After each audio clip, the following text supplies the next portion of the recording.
Kurumjari, welcome to another episode of Huxel Plus. SK TV na Chayol Khudingi Sandokchariba Huxel Plus ki kunmathoi suba episode asida ai adongi host Victoria Rajkumari na mayambu taram na bokcho kawlena na ikai khumna buchari. Miyoi ba ekhoi kayata yaujariba yari yakhong narakpa matam natraga pomokpa matamda basi kari na thonbano masi kari kaubage natraga ekhoi kari checking tharang lo khatlaga karam na ngakthokani habisigi matangdani khanajatariba topic asi aduga asi ekhoi thamjariba khanajagadoriba topic asigi mamingna gum disease habidi yari yaikhongi laina habidi matangdani hiramasigi matangda ekhoi studio da lengsinduna lebiriba Dr. Semutang Saktakjage Hauje Regional Institute of Medical Science ki Dr.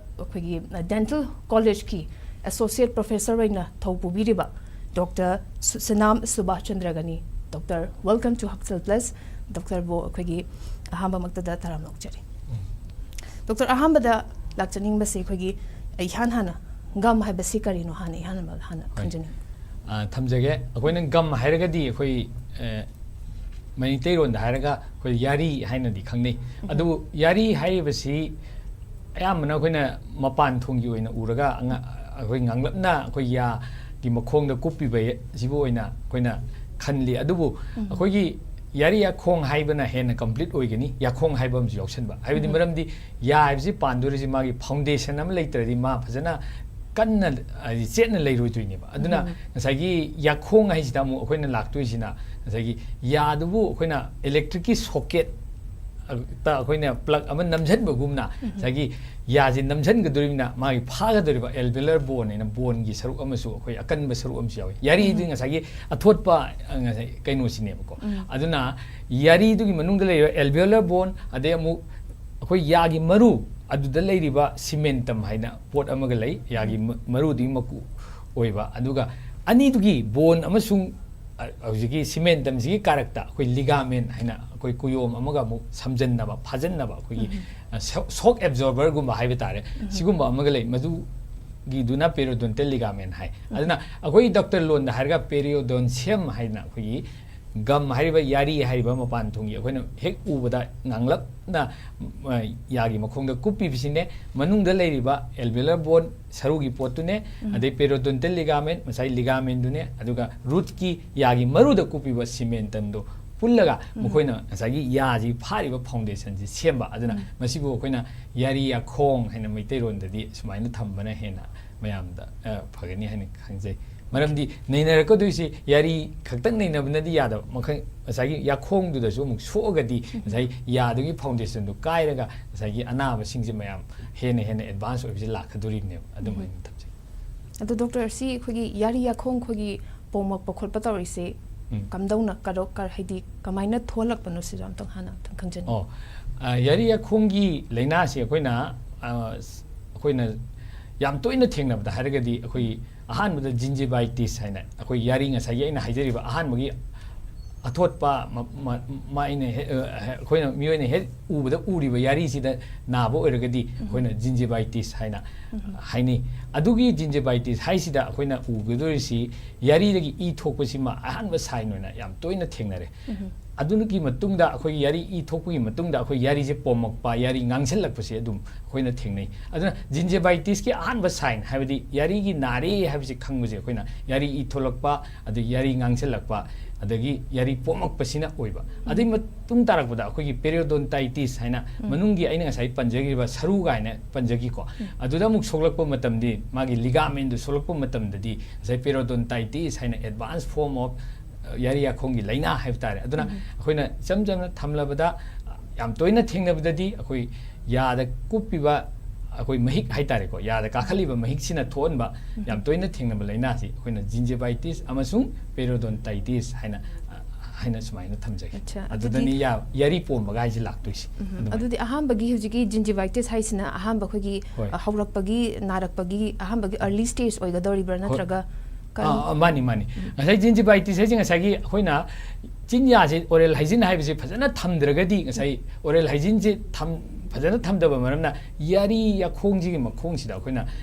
we make Matai, Yam, Ama, Hoya, Manungsidi, make Matai, Matom the Lazy Port Neva, other mahik matai da yari akhong gi laina thon sing se moina colony semak pa hai tare ada semai ba colony duna asagi e holak ba yari e sida ko ada yari sida e hora adi yari du e thola ani yari nganga ani yari pom ani ada gingivitis haina han ba sign aduna kana gumuna yari da e thok ba thengna biragadi madu aigi se sign ama yari akhong gi laina horokpagi sign ni matam chana aina doctor da dental doctor am da unaraga masigi layeng kari check logada kari thorang local logada je phajana yingbi hogada ana gingivitis haina han ba sign piba ahamba oidine adu kai gumba ziki doctor na zu thambigre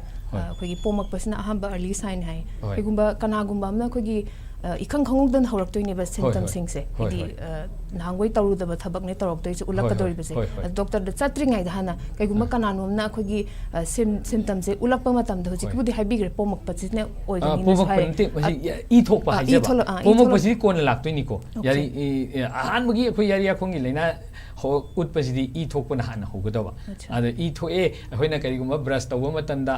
akoina chitokpa matamda i machung kitang urakpa adai kariguma head tin chitpa adai kariguma matamda i kitang he yaurokpa adagi akoigi kariguma sem amagumba kariguma chikpada semnaga head i machet ama panglakpa adumbagi sign du ubiragadi maduido yari akhongi laina ni hain oiba yae bagi hana chingnaba thambiba yare sign and symptoms khoi i thokpane aduga pomakpane atopa sign symptoms lebi masi je advance oirakan ni lakhadoisina mo ahan bagi di i thokpa adai ngangakpa pomakpasini adai advance oiragadi ngasai yari chatharakpa adai yari se khoi loose oirakpa haitare yari ya loose oirakpu laktoini ko ngasai masagi manungda aina haiba bone amana hoi socket ta ya namjan bugumna lei haibinina jai bone du sum tumjhalakadoine ba mai matai sina magi inflammation idi e hobuse toroga matam du da ngasai ke dauke ga aroi boina ya se lose oira ani habi ya se koma ani ya nomak pa haibido adu ya noma agadi ngasai ya do mai foundation du yaraktaramnina ya do adum teklakpa matomda kelakpagi pot phawu yorakadoini adana mathang ngasai gingivitis tagi periodontitis olakpada lakpa symptom kaya amasu dumaina yari pomok padui matungda khoigi yari lose orakpa yari chatharakpa na singba sigumusi dum thengna bigini haita doctor na thambir se khoigi gum disease se khoigi makhal hoi hoi masi ani sina yam normally common adu natabada akoina tum thengnajabada akogi yari pom basimasu akoi kya ama thengnai ko yari akoina yari da pom se akoina gingival swelling ga haina haitare overgrowth ka swai enlargement swai moisi kamain to gerga makhan kya dagi yari pom se thengnajai haitare sai i horga pom ba yam toina akoina thengnaba amadi leijere aduna da kana gumba akoi hidak cha da haibi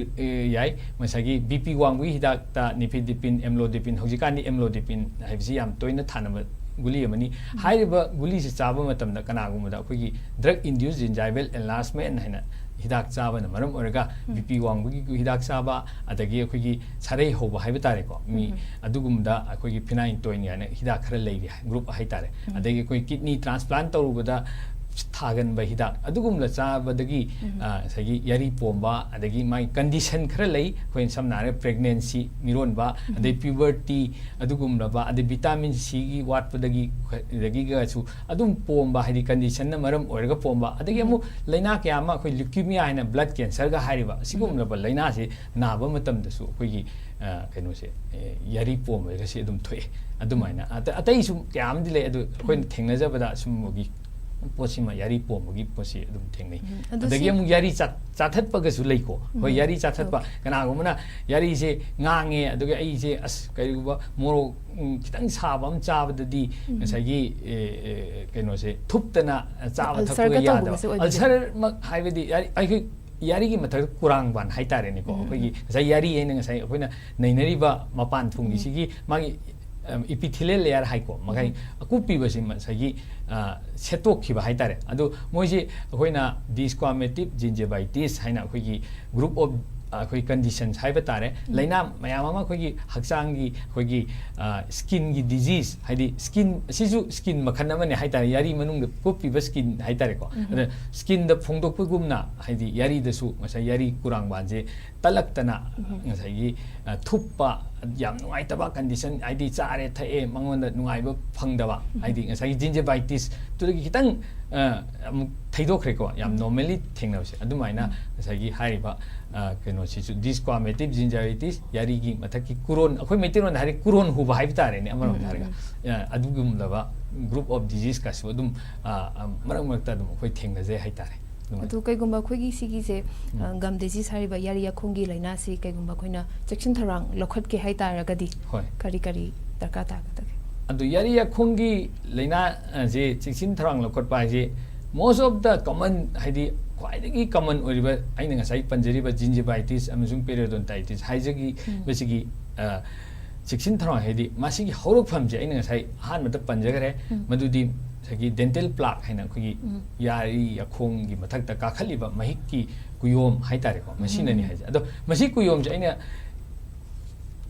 kakhali hariba kuyom je khoina irai laina khogi brushing haina khoina mayamna brush na nungtigi ayukta adagin akoina doctor sing yam toy haijaba nungdang su amuk tumam dai da chaba thakpa loi loi kan tau haiba brushing sina sagi khwaidagi irai laibada khwaidagi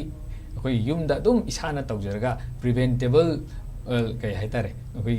yam toina thengnari ibasidi treatment bawo tau darkar ohenba yaraba hadi ya tin chaba boiro yari yakhong de toina thengnari ba gingivitis periodontitis sidi hogi oral hygiene ain thamning basi oral hygiene mayamna adum tabirongani yamna toina neglect tawraba haidi oral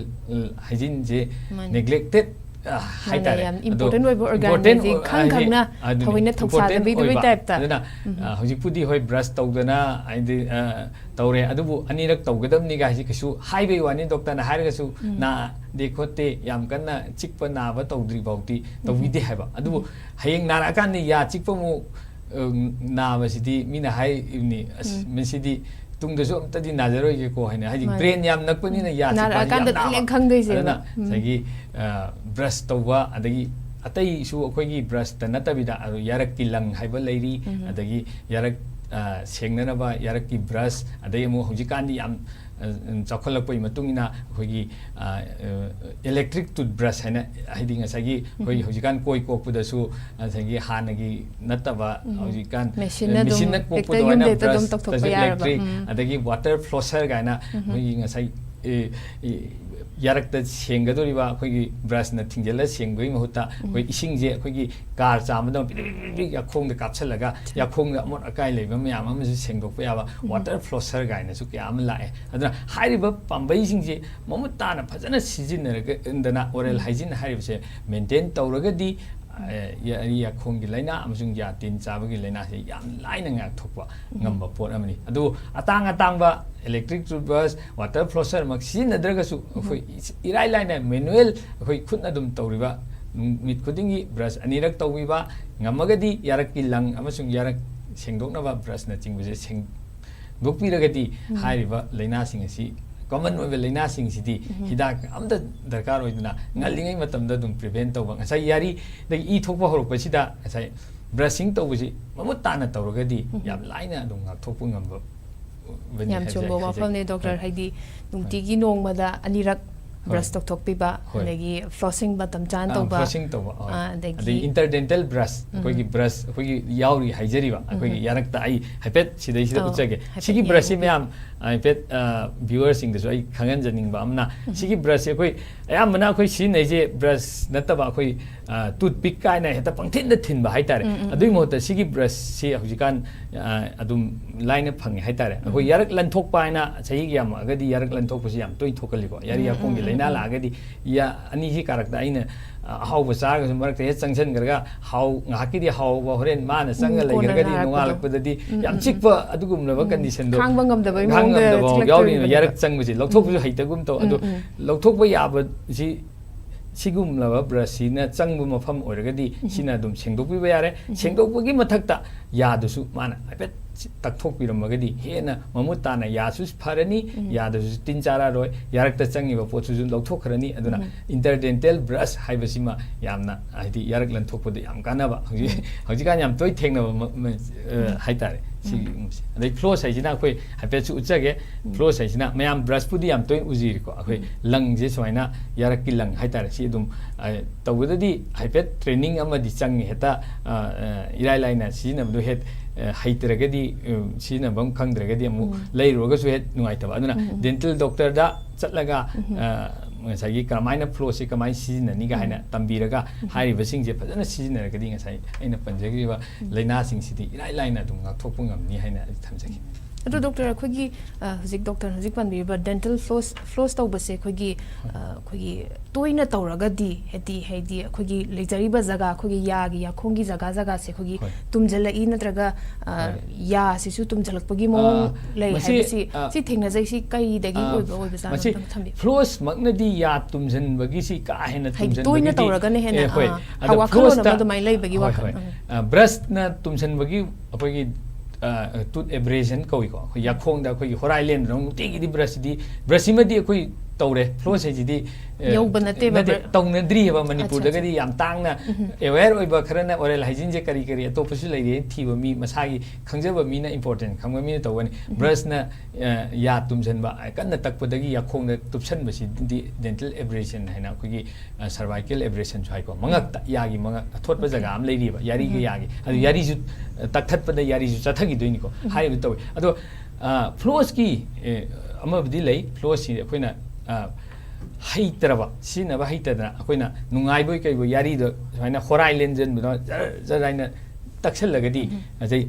ꯐ꯭ꯂꯣꯁꯅ trauma ꯍꯥꯏꯗꯤ ꯐ꯭ꯂꯣꯁꯅ ꯀꯛꯄ ꯍꯥꯏꯇꯥꯔꯦ ꯑꯗꯨꯃꯥꯏꯅ ꯇꯧꯕ ꯌꯥꯔꯤꯗ ꯁꯣꯛꯍꯟꯕꯒꯨꯝꯕ ꯍꯥꯏꯗꯤ ꯑꯗꯨꯅ ꯑꯩꯈꯣꯏ ꯈꯤꯇꯪ ꯑꯈꯪ ꯑꯍꯩꯁꯤꯡ ꯗꯦꯟꯇꯦꯜ ꯗꯣꯛꯇꯔꯅꯆꯤꯡꯕꯗ ꯍꯥꯟꯅ ꯑꯝꯇꯪ ꯁꯤꯒꯨꯝꯕ ꯁꯤꯗꯤ ꯈꯤꯇꯪ ꯀꯃꯥꯏꯅ ꯁꯤꯖꯤꯟꯅꯒꯗꯒꯦ ꯍꯥꯏꯕ ꯑꯃ ꯈꯤꯇꯪ ꯇꯝꯕ ꯑꯃꯗꯤ ꯆꯪꯉꯤ ꯍꯥꯏꯕꯗꯤ ꯉꯁꯥꯏ ꯃꯤꯁꯌꯨꯁ ꯍꯥꯏꯕꯗꯤ ꯁꯤꯖꯤꯟꯅꯕ ꯃꯑꯣꯡꯗꯣ ꯆꯨꯝꯅ ꯁꯤꯖꯤꯟꯅꯗ꯭ꯔꯒꯗꯤ ꯑꯩꯈꯣꯏꯒꯤ ꯍꯥꯏꯕꯤꯔꯤꯕ ꯍꯣꯏ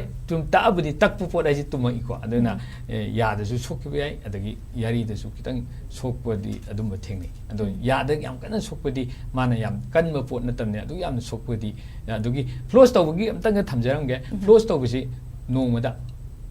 ꯑꯃꯨꯔꯛꯀꯨꯝꯕ ꯇꯧꯒꯗꯕ ꯃꯉꯣꯟꯗꯗꯤ ꯑꯩꯈꯣꯏꯅ ꯑꯅꯤꯔꯛ ꯇꯧꯕꯒꯤꯗꯤ ꯊꯣꯏꯗꯣꯛꯅ ꯔꯤꯀꯃꯦꯟ ꯇꯧꯗꯦ ꯑꯦꯠꯂꯤꯁ ꯋꯥꯟꯁ ꯑꯦ ꯗꯦ ꯕ꯭ꯔꯁꯤꯡꯗꯤ ꯑꯩꯈꯣꯏ ꯇ꯭ꯋꯥꯏꯁ ꯑꯦ ꯗꯦ ꯐ꯭ꯂꯣꯁꯇꯤ ꯗꯔꯀꯥꯔ ꯑꯣꯏꯔꯒ ꯃꯥꯒꯤ ꯉꯁꯥꯏ ꯀꯩꯅꯣꯝ ꯆꯪꯈ꯭ꯔꯦ ꯂꯧꯊꯣꯛꯀꯦ ꯍꯥꯏꯅ ꯑꯅꯤꯔꯛ ꯇꯧꯕ ꯀꯩꯅꯣꯝ ꯆꯥꯔꯒ ꯆꯪꯈ꯭ꯔꯒꯦ ꯃꯁꯤꯗꯤ ꯂꯪꯗꯨ ꯇꯧꯔ ꯂꯧꯊꯣꯛꯀꯦ ꯍꯥꯏꯅ ꯇꯧꯖꯕꯅꯤ ꯑꯗꯣ ꯃꯤꯅꯤꯃꯝ ꯋꯥꯟꯁ ꯑꯦ ꯗꯦꯗꯤ ꯅꯣꯡꯃꯒꯤ ꯇꯨꯝꯃꯝꯗꯥꯏꯗꯕꯨ ꯑꯣꯏꯔꯦ ꯑꯃꯨꯛꯇꯪꯗꯤ ꯇꯧꯕꯤꯕꯁꯤꯅ ꯍꯦꯟꯅ ꯐꯩ ꯍꯥꯏꯁꯤꯃ ꯑꯩ ꯁꯨꯃꯥꯏꯅ ꯊꯝꯖꯒꯦ ꯌꯥꯝ ꯅꯨꯡꯉꯥꯏꯖꯩ ꯗꯣꯛꯇꯔ ꯑꯗꯣ ꯗꯣꯛꯇꯔ ꯃꯈꯥ ꯇꯥꯅ ꯑꯩꯈꯣꯏꯒꯤ ꯍꯧꯖꯤꯛꯀꯤ ꯒꯝ ꯗꯤꯖꯤꯁ ꯍꯥꯏꯔꯤꯕ ꯁꯤꯒꯤ ꯌꯥꯔꯤ ꯌꯥꯈꯣꯡꯒꯤ ꯂꯥꯏꯅꯥꯁꯦ ꯀꯩ ꯆꯍꯤꯒꯨꯝꯕꯒ ꯂꯩꯕ꯭ꯔꯥ ꯍꯥꯏꯗꯤ ꯅꯥꯔꯛꯄꯒꯤ ꯆꯥꯟꯁꯦꯁꯁꯦ ꯍꯥꯏꯗꯤ ꯆꯍꯤ ꯑꯁꯨꯛꯇꯒꯤ ꯍꯧꯔꯒ ꯁꯤꯗ ꯍꯦꯟꯅ ꯅꯥꯏ ꯅꯠꯇ꯭ꯔꯒ ꯃꯁꯤ ꯃꯣꯏꯁꯦ ꯑꯩꯈꯣꯏ ꯌꯥꯔꯤꯒꯤ ꯂꯥꯏꯅꯥ ꯍꯥꯏꯅ ꯑꯩꯈꯣꯏꯅ ꯉꯁꯥꯏꯒꯤ ꯌꯥꯝ ꯇꯣꯏꯅ ꯅꯩꯅꯔꯤꯕ ꯑꯩꯈꯣꯏꯒꯤ ꯖꯤꯟꯖꯤꯚꯥꯏꯇꯤꯁ ꯄꯦꯔꯣꯗꯣꯟꯇꯥꯏꯇꯤꯁꯁꯤꯗꯤ ꯑꯌꯥꯝꯕꯅ ꯆꯍꯤ ꯌꯥꯝꯃꯛꯄꯗꯅ ꯑꯌꯥꯝꯕ ꯅꯥꯒꯜꯂꯦ ꯑꯉꯥꯡꯗꯁꯨ ꯂꯩꯇꯦ ꯍꯥꯏꯕꯗꯤ ꯅꯠꯇꯦꯀꯣ ꯑꯗꯣ ꯑꯉꯥꯡꯗꯒꯤꯗꯤ ꯃꯥꯅ ꯑꯦꯖ ꯑꯗꯨꯗꯁꯨ ꯑꯩꯈꯣই ꯍꯣꯏ ꯑꯉꯥꯡꯗ ꯈꯔ ꯍꯦꯟꯅ ꯅꯥꯒꯟꯕ ꯍꯥꯏꯗꯤ ꯆꯍꯤ ꯌꯥꯝꯗ꯭ꯔꯤꯉꯩ ꯑꯉꯥꯡ ꯍꯥꯏꯅ ꯌꯥꯝ ꯄꯤꯛꯏꯕ ꯑꯉꯥꯡ ꯏꯟꯐꯦꯟꯇꯒꯤ ꯋꯥ ꯅꯠꯆꯗꯦꯀꯣ ꯑꯩꯅ ꯍꯥꯏꯖꯔꯤꯁꯦ ꯑꯗꯨꯒꯨꯝꯕꯕꯨꯗꯤ ꯂꯩ ꯑꯗꯨꯕꯨ ꯑꯌꯥꯝꯕꯅ ꯃꯣꯏꯁꯤ ꯌꯥꯝ ꯇꯣꯏꯅ ꯊꯦꯡꯅꯔꯤꯕ ꯑꯩꯈꯣꯏꯅ ꯀ꯭ꯔꯣꯅꯤꯛ ꯖꯤꯟꯖꯤꯚꯥꯏꯇꯤꯁ ꯀ꯭ꯔꯣꯅꯤꯛ ꯄꯦꯔꯣꯗꯣꯟꯇꯥꯏꯇꯤꯁ ꯀꯥꯏꯅ ꯍꯥꯏꯅꯔꯤꯕ ꯀ꯭ꯔꯣꯅꯤꯛ ꯍꯥꯏꯕꯗꯤ ꯂꯤꯁꯥꯡ ꯁꯤꯠꯅ ꯂꯩꯔꯛꯑꯕ ꯑꯗꯨꯅ ꯆꯍꯤꯁꯤ ꯂꯤꯁꯥꯡ ꯁꯤꯠꯂꯛꯄꯅꯤꯅ ꯃꯥ ꯆꯍꯤꯁꯤ ꯌꯥꯝꯃꯀꯥꯟꯗ ꯑꯣꯏꯅ ꯊꯦꯡꯅꯕꯒꯤ ꯄꯣꯠ ꯑꯃꯁꯨ ꯑꯌꯥꯝꯕ ꯊꯦꯡꯅꯩ ꯑꯗꯨꯅ ꯖꯤꯟꯖꯤꯚꯥꯏꯇꯤꯁ ꯌꯥꯔꯤꯒꯤ ꯃꯐꯛ ꯊꯣꯡꯕꯒꯤ ꯑꯅꯥꯕꯗꯨꯗꯤ ꯍꯣꯏ ꯑꯉꯥꯡꯗꯁꯨ ꯈꯔ ꯑꯗꯨꯕꯨꯗꯤ ꯑꯗꯨꯝ ꯊꯦꯡꯅꯩ ꯑꯗꯣ ꯑꯌꯥꯝꯕꯅ ꯃꯁꯤꯗꯤ ꯑꯦꯗꯜꯠ ꯄꯣꯄꯨꯂꯦꯁꯟꯗꯅ ꯍꯦꯟꯅ ꯈꯔ ꯌꯥꯝ ꯊꯦꯡꯅꯩ ꯍꯥꯏꯖꯕ ꯇꯥꯔꯦ ꯑꯗꯣ ꯗꯣꯛꯇꯔ ꯃꯈꯥ ꯇꯥꯅ ꯑꯩꯈꯣꯏꯒꯤ ꯍꯧꯖꯤꯛ ꯗꯣꯛꯇꯔꯅ ꯄꯟꯕꯤꯈꯤꯕ ꯖꯤꯟꯖꯤꯚꯥꯏꯇꯤꯁꯀ ꯄꯦꯔꯤꯌꯣꯗꯣꯟꯇꯥꯏꯇꯤꯁꯀꯁꯦ ꯑꯅꯤꯒꯁꯦ ꯀꯔꯤ ꯈꯦꯠꯅꯕ ꯈꯦꯠꯅꯕꯗꯨ ꯑꯩꯅ ꯉꯁꯥꯏꯁꯨ ꯍꯥꯏꯖꯈ꯭ꯔꯦ ꯖꯤꯟꯖꯤꯚꯥꯏꯇꯤꯁꯇꯗꯤ ꯃꯊꯛꯀꯤ ꯁꯔꯨꯛ ꯑꯩꯈꯣꯏ ꯒꯝ ꯍꯥꯏꯅꯔꯤꯕ ꯑꯩꯈꯣꯏꯅ ꯌꯥꯔꯤ ꯍꯥꯏꯕ ꯍꯦꯛ ꯎꯕꯗ ꯑꯩꯈꯣꯏꯅ ꯎꯔꯤꯕ ꯄꯤꯡꯛ ꯑꯣꯏꯅ ꯎꯔꯤꯕ ꯉꯥꯡꯂꯩꯅ ꯎꯔꯤꯕ ꯌꯥꯔꯤꯁꯦ ꯍꯦꯟꯅ ꯉꯥꯡꯁꯤꯜꯂꯛꯄ ꯄꯣꯝꯊꯣꯔꯛꯄ ꯏ ꯊꯣꯛꯂꯛꯄ ꯑꯗꯨꯕꯨ ꯅ ꯖꯤꯟꯖꯤꯚꯥꯏꯇꯤꯁ ꯍꯥꯏꯔꯦ ꯑꯗꯩ ꯄꯦꯔꯤꯌꯣꯗꯣꯟꯇꯥꯏꯇꯤꯁ ꯍꯥꯏꯔꯒꯗꯤ ꯃꯅꯨꯡꯒꯤ ꯉꯁꯥꯏꯒꯤ ꯀꯨꯌꯣꯝ ꯍꯥꯏꯇꯥꯔꯦꯀꯣ ꯑꯃꯨꯛ ꯁꯔꯨꯒ ꯂꯩꯔꯤꯗꯅ ꯃꯅꯨꯡꯗꯁꯨ ꯑꯃꯨꯛ ꯌꯥꯗ ꯐꯥꯎꯟꯗꯦꯁꯟ ꯐꯥꯔꯤꯕꯅ ꯑꯗꯩ ꯉꯁꯥꯏ ꯑꯩꯅ ꯍꯥꯏꯕ ꯄꯦꯔꯤꯌꯣꯗꯣꯟꯇꯦꯜ ꯂꯤꯒꯥꯃꯦꯟ ꯍꯥꯏꯅ ꯑꯃꯨꯛꯁꯨ ꯁꯔꯨꯗꯨꯒ ꯑꯃꯨꯛ ꯌꯥ ꯃꯔꯨꯗꯨꯒ ꯁꯝꯖꯟꯅꯕ ꯃꯣꯏ ꯂꯤꯒꯥꯃꯦꯟ ꯑꯃ ꯌꯥꯎꯔꯤꯕ ꯑꯗꯨꯅ ꯌꯥꯁꯦ ꯁꯠꯄ ꯌꯥꯔꯤꯅꯦꯕ ꯀꯔꯤꯒꯨꯝꯕ ꯁꯔꯨꯗꯨꯗ ꯌꯥ ꯃꯔꯨꯗꯨ ꯁꯝꯖꯟꯅꯔꯒ ꯐ꯭ꯌꯨꯁ ꯇꯧꯔ ꯂꯩꯔꯗꯤ ꯌꯥꯁꯦ ꯑꯩꯈꯣꯏꯅ ꯌꯥ ꯁꯠꯄꯒꯥꯏ ꯁꯠꯄꯗ ꯌꯥꯔꯣꯏꯗꯣꯏꯅꯤꯅ ꯑꯗꯨꯅ ꯂꯤꯒꯥꯃꯦꯟꯅ ꯐꯥꯔꯤ ꯃꯗꯨꯒꯨꯝꯕ ꯄꯣꯠꯁꯤꯡꯗꯣ ꯁꯣꯛꯂꯛꯄ ꯃꯇꯝꯗꯗꯤ ꯄꯦꯔꯤꯌꯣꯗꯣꯟ ꯑꯗꯨꯅ ꯃꯅꯨꯡ ꯌꯧꯅ ꯁꯣꯛꯂꯛꯑꯕꯗꯤ ꯄꯦꯔꯤꯌꯣꯗꯣꯟꯇꯥꯏꯇꯤꯁ ꯃꯄꯥꯟ ꯊꯣꯡꯗꯪ ꯁꯣꯛꯑꯒꯅ ꯖꯤꯟꯖꯤꯚꯥꯏꯇꯤꯁ ꯍꯥꯏꯅ ꯁꯨꯃꯥꯏꯅ ꯊꯝꯖꯒꯦ ꯑꯣꯀꯦ ꯗꯣꯛꯇꯔ ꯑꯗꯨꯒ ꯑꯩꯈꯣꯏꯒꯤ ꯍꯥꯏꯔꯤꯕꯁꯤꯒꯤ ꯒꯝ ꯗꯤꯖꯤꯁ ꯍꯥꯏꯔꯤꯕꯁꯤꯒꯤ ꯑꯩꯈꯣꯏꯒꯤ ꯔꯤꯛꯁ ꯐꯦꯛꯇꯔꯁꯦ ꯀꯩꯀꯩ ꯑꯣꯏꯒꯗꯒꯦ ꯔꯤꯛꯁ ꯐꯦꯛꯇꯔꯁꯦ ꯑꯩꯈꯣꯏꯅ ꯅꯩꯅꯔꯕꯗ ꯃꯌꯥꯝꯅ ꯆꯨꯔꯨꯞ ꯕꯤꯔꯤ ꯊꯛꯄ ꯍꯥꯏꯇꯥꯔꯦꯀꯣ smoking is one of the any one of the most factor smoking adagi laina da diabetes diabetes na ba adagi khoi aina sa hajeri ba yari yakhong da pakchali ba mahikta pathogenic haidi mahik hojiki tholi ba mahik yam leiraba adugum laba pot leiraba adagi genetic factor haidi gene khoi da su khara haidi gene adugi yari yakhong gi laina thon ga do gene yarom ba adai ngasai age sahi yam jalakpa sex da su nupa ni hena nai haba sumaina khoi dum khara haidi keno lei haije tare masigi se adai stress hojikan yam stress haiba yam toi tabiri ko stress leibesida stress leiba maramna maya sengni khangak taba oral hygiene maintenance walak pana maramna adai stress daisu ya gum khoi chemical mayam ama thoi ba maduna maram ga stress dagisu keno si yari akhongi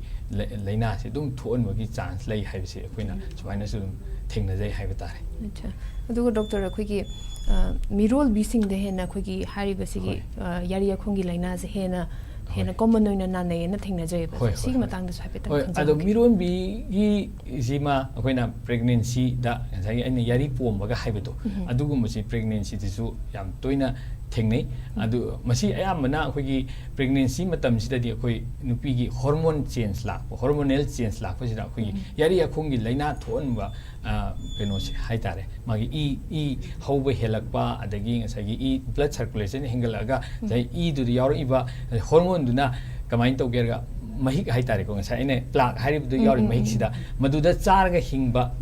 yari akhongi laina hena thonba akhoi mahik khra leiri haijariba adugi masingji hengalakpa maramna akhoi nupi angang singna karigumba mironba matamda moise yari akhongi sengna nana thamba tahudraba hadi adu itadi ngasa yari pomba yari ithokwa kariguma tamda jaga amada yari je yam thina chaungna pomdana pregnancy tumor gaina hek yengbadagidi yam kiningai masak oiba hadi jaga amda yam chaungna pomba adugumla ba kya am thoi aduna aina hygienic badi kanagumana pregnancy gi plan to nupi na miro plan to hadi antenatal checkup si only gynae da natana ngasagi akhoi dental doctor sing da su ngasagi checkup tawbiraga hairiba sing laina sing si laktana ba honabiba adugigi amakhak aina thamjaningba amna akhoi pregnancy matamda kariguma yari akhongi laina si naragadi ngasagi pregnancy outcome haibata pregnancy si akhoina pamidi naupu si thamapan naupuraga angang si pokpu paduneba adu kariguma matamda ngasagi yari akhongi laina leiba mama oibising na ngasai angang ji unabasi tha sudana haibetare masai premature birth haitare adumaina tawrokpa yaw we thengnare haibasi akhoi literature na utle aduna angang do tha sudana pomna poiba angang do low birth weight baby haibedi masadu phaba nataba angang birth weight handaba adugumlaba angang poi aduna aina hygienic bisi kanagumba nupi oibisingna miron magi plan tawbo matamda